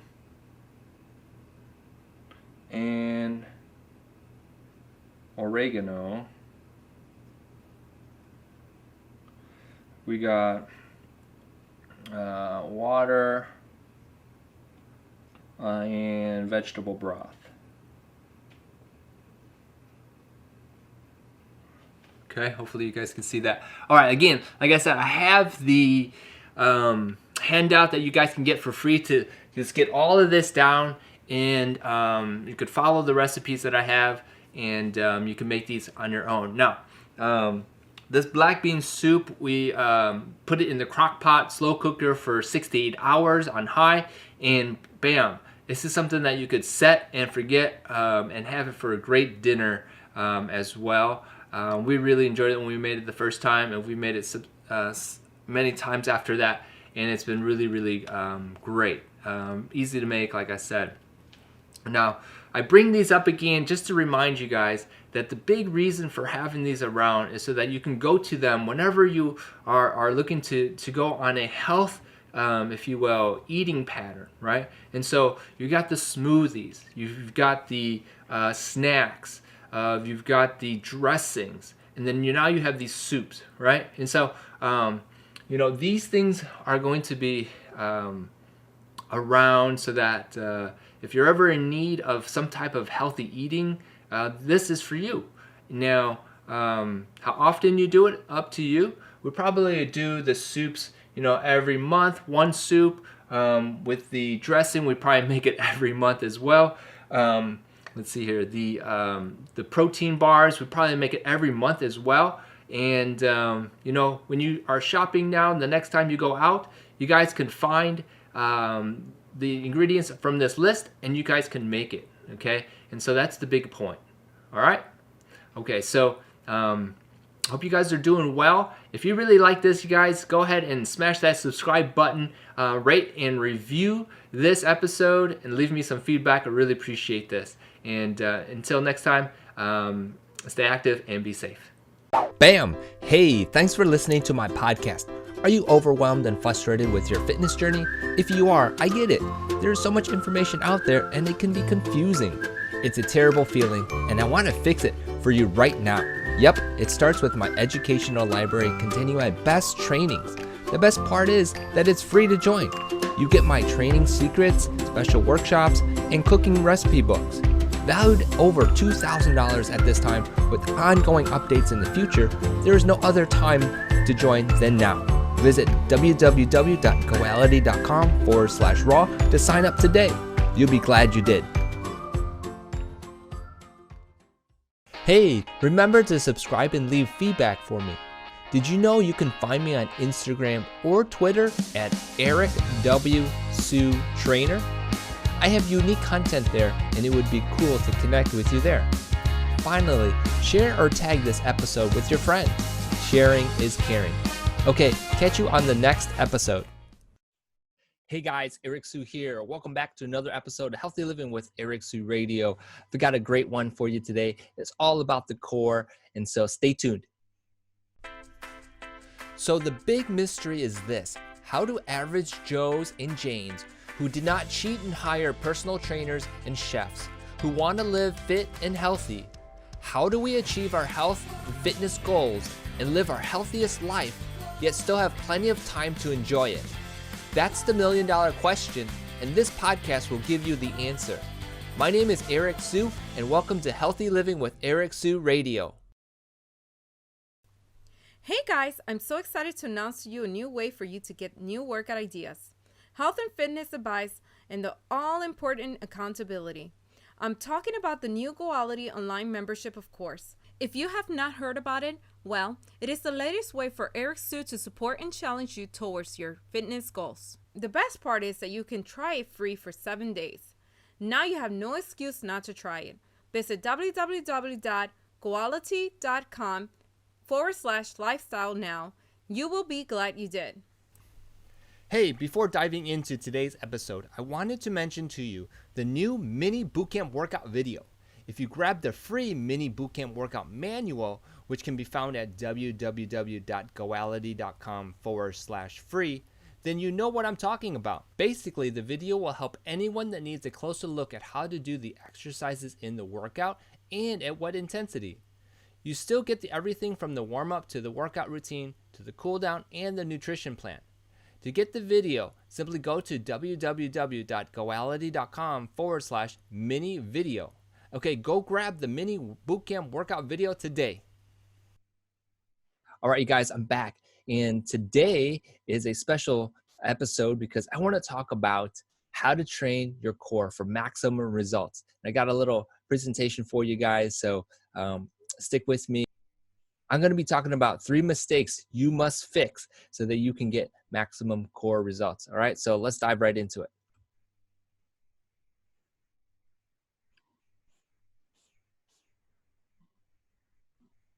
All right, so I'm just going to say it right now that there's 3 mistakes I see, and you can see from this presentation here, from this slide here, that mistake number 1 is that your people are not breathing properly. And some people are doing something called late breathing. And we're going to talk about some of these fixes, but these are some mistakes that I see. Number 2, they just have a poor setup. And I'm going to go into how you can fix your setup so you can get better results. And mistake number 3 is not stimulating, what I call engaging or connecting with your abs. And we're going to talk about the fix for that as well. All right, so you guys are ready? Let's do it. So let's talk about fixes. And the first one is about breathing fixes. Okay, and so the first thing you have to do and the first thing you have to remember is that it starts with your exhale. And with the breathing, you're going to find that everything works much more efficient. And you are going to find more results because everything's going to be more effective. Okay, so exhale on exertion is the phrase that I tell people to remember. Okay, double E, anything that can get you to remember to exhale on exertion. Okay, and so that's the first thing. Now, the other aspect of the movement is that we must exhale early to contract and then lift. Okay, and that would be the movement or the action phase, right? The lifting. Now, you want to be exhaling early so that you feel the muscle tighten, okay? And that is the actual mover or the cause for the abs and your stomach to feel this, and so that you can move and you get the most out of your effort. Okay. All right. So number 3. Okay, here is something that I have been teaching for some time. And it's how you make the exhale sound, okay? And some people like to use SH for shrimp or chicken, CH, and it sounds something like this: shh for chicken or shh for shrimp, right? And so if you can practice these 2 sounds or just choose one that you feel most comfortable with, then you'll breathe much better, okay? All right, let's move on. Okay, and by the way, I do have a checklist that you can grab. I'll tell you the link where you can grab that at the end. Okay. All right. So here's number 2, the fixes for effective setup. Okay. Now, I see a lot of people have a poor setup with their lower back, not in neutral position, meaning that there should be some space between your lower back and the ground. And that would be a neutral position for your spine. And that would be a good position to start with.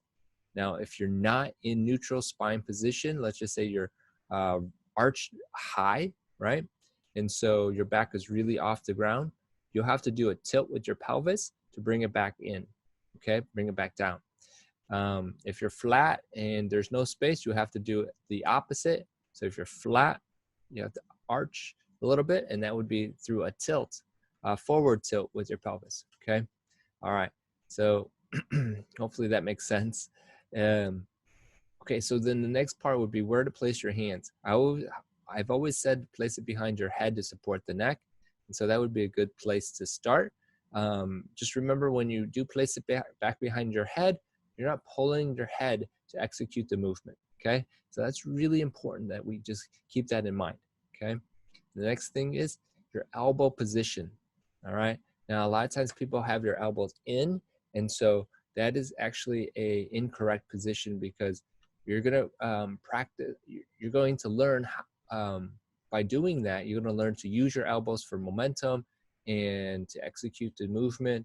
So we want to keep your elbows back, and so that we teach ourselves not to use them when executing the movement. Okay, so elbows back is what I tell people. All right, moving on. Now, the third part would be about the stimulation or connecting with your core. Above and beyond, I think this part right here is probably one of the most important parts to the whole movement. Ultimately, because if we're doing the exercises, or the crunch, if you will, and we're tightening our neck muscles versus our ab muscles, well, you're pretty much defeating the purpose and wasting a lot of your time. Okay, so here's what we need to do. We need to stimulate the abs, and this means to use your exhale to stimulate and connect with your abs. Okay, there's always this drill I ask people to do, which is exhale, contract, exhale, contract. And you can do it right now as you are listening to this, or sitting in your car if you're listening to this in your car. It's basically to exhale and tighten your abdominal muscles. Poke around your belly button and sit tall.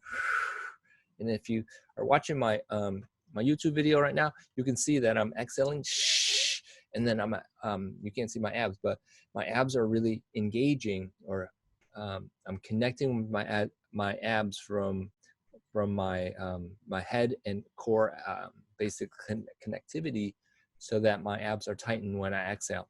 I do have people do this drill with me in the beginning, just to get that feeling of connecting.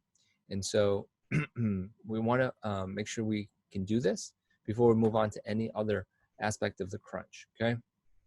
Okay, so the next thing would be about focus, right? So like I said, if we're doing these crunches properly, we shouldn't be contracting like the neck muscles, for example, or shoulders, or anything like, or even, that the back muscles. I've heard some people said the back's tightening up when they're doing this. So let's shoot some focus down into the core, so that when you're exhaling, you're focused on those muscles around the belly button. Okay, sometimes below, sometimes above, sometimes to the left, sometimes to the right. You're focused on those areas. Okay, and that will help you connect with your abs even better. Okay, so once we have kind of mastered that, stimulating through the exhale and focusing on where you want to contract, the other aspect of it is the release. Okay, and this is not really taught a lot, but some people kind of skip it over, thinking that people will understand to just relax or whatever. And this is called active release, is what I'm talking about. And so sometimes we tense up and forget to release the abs. So this is something that we have to be conscious of. Now, at some point in your learning of all this, it becomes second nature, like it's subconscious. You just know to relax, right?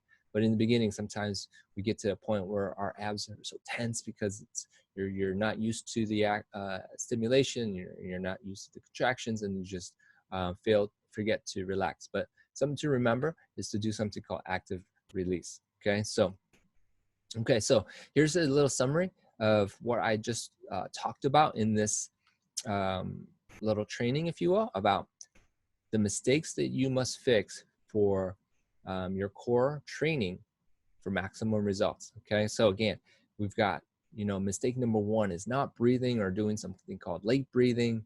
The mistake number two is just the poor setup, right? We just are not in the proper position, specifically the back, and then your hands and so forth. Okay, and then mistake number three, we're talking about, not stimulating or connecting with your abs. Okay, so that's a really big mistake. People, I find they do that, and so we got to fix that. Now, these are the exact fixes for each of those mistakes. So fix number 1, exhale on exertion and exhale early. Okay, and then fix number 2 for the poor setup is just to remember neutral spine position, hands support the head, and elbows are back.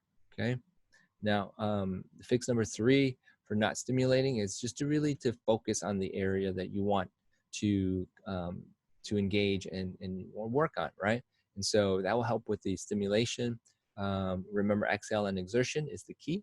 Okay, and this whole topic, obviously, I kind of went through it pretty quick on a little high overview, if you will, and practicing this and learning this, that's another step.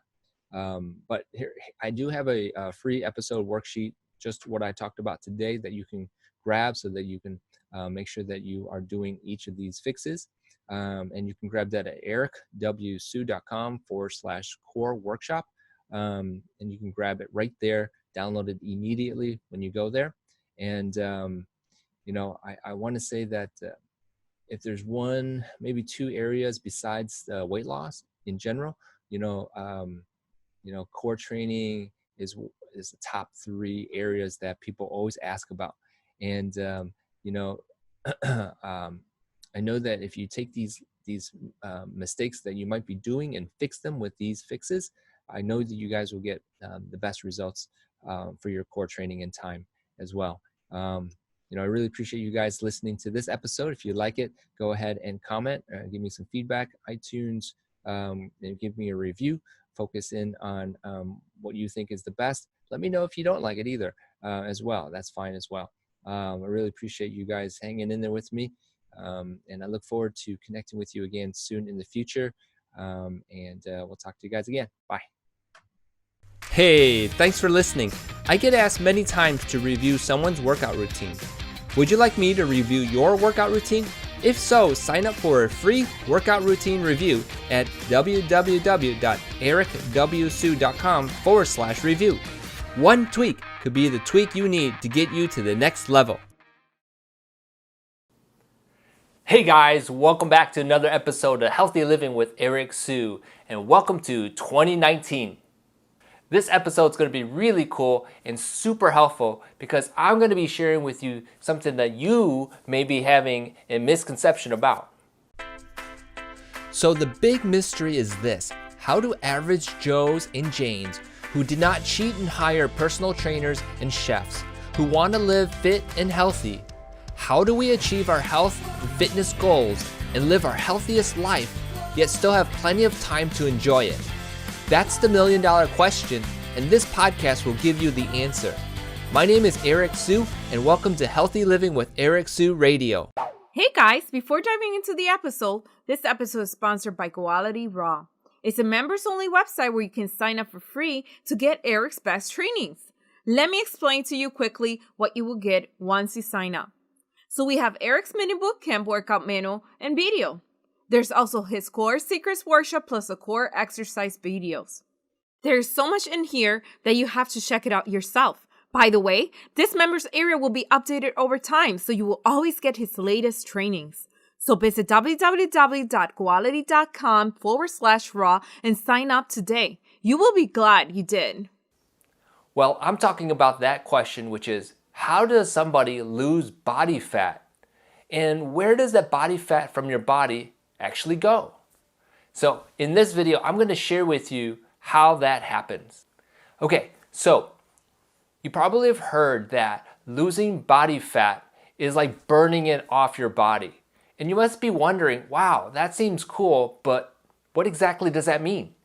Well, I've been researching this and I've learned that, well, although the body burns, if you will, the fat and the protein and the sugars, well, actually, how does body fat leave your body? So let me explain exactly how it works. And so this could help you figure out how you're working out and help you understand exactly the mechanism you need to focus on. Okay, so I was looking into this because my wife actually was wanting to lose some weight this year, and she had thought that doing Zumba or some type of cardiovascular training, which is great, and sweating it off would be the key to losing weight. And I thought about that for a second, and it made me think that sweating actually isn't the best way to approach weight loss. The reason being is, if you think about it, when you sweat, the water that you sweat off, you replenish when you drink water or whatever you drink afterwards. So sweating really isn't, if you will, the key to losing weight. Although you want to sweat and it's important to sweat, it's not really the, if you will, home run to losing weight. Okay, so let me be really clear. Sweating is a byproduct of working out for sure. And so it is a necessary aspect of losing your body fat, but in general, it's not the key to losing weight because you replenish the liquids. Okay, so that right there should be clear. Now, let me talk about specifically what the key understanding you have to understanding how body fat leaves your body. Okay, now it's really interesting. When I looked into this, there was a study done, and it basically had concluded that even fitness trainers like myself, nutritionists and health professionals, they actually are misunderstanding how body fat leaves the body. A lot of them, and you might be thinking this, which is, well, you just burn it and it is like energy. Body fat turns into energy. Well, not exactly, okay? And if that was the case, we'd be like blowing things up, right? Energy, right? And so the key here to understand is that fat is a triglyceride. And really a triglyceride, if you look it up, is a fat made up of carbon, hydrogen, and oxygen, okay? Now, these triglycerides are different forms, but for the most part, triglycerides are the fat molecules in your body, okay? Now, if you follow me here, you're going to understand that the process of breaking down fat will produce byproducts, okay? I won't go into all the details. However, we have to understand that these byproducts are basically the end result of you working out, okay? So the byproducts would be urine, water, and whatever liquid is in your body, okay? And that is excreted, if you will. Let's just talk about the urine and the water and so forth, is excreted through your, when you go to pee, when you go to the bathroom, when you go number two, and when you sweat, okay? So that is a result of you working out, okay? Now, what is about the other part? Well, the other part, it's really exciting, is that there's carbon dioxide, CO2, okay? And the science proves that when you break down these triglycerides, you have the water, the urine, and all the other stuff, the sweat, and then you have the CO2. That is the key to losing weight, because when you start exhaling CO2, that's when you know that that's where the body fat is going. So let me just recap real quick here what I just said. So we have triglycerides, which are fats, and these fats are broken down in several metabolic pathways. Okay, I won't go into those details. And in the end result of this byproduct, you have H2O, and that is excreted through your urine and your feces and sweat. Okay, and the other side of it is that you also have carbon dioxide.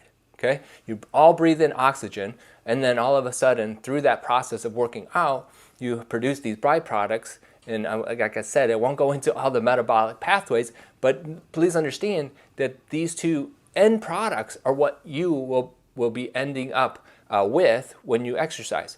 And so when you exhale carbon dioxide, that is exactly where the fat is going.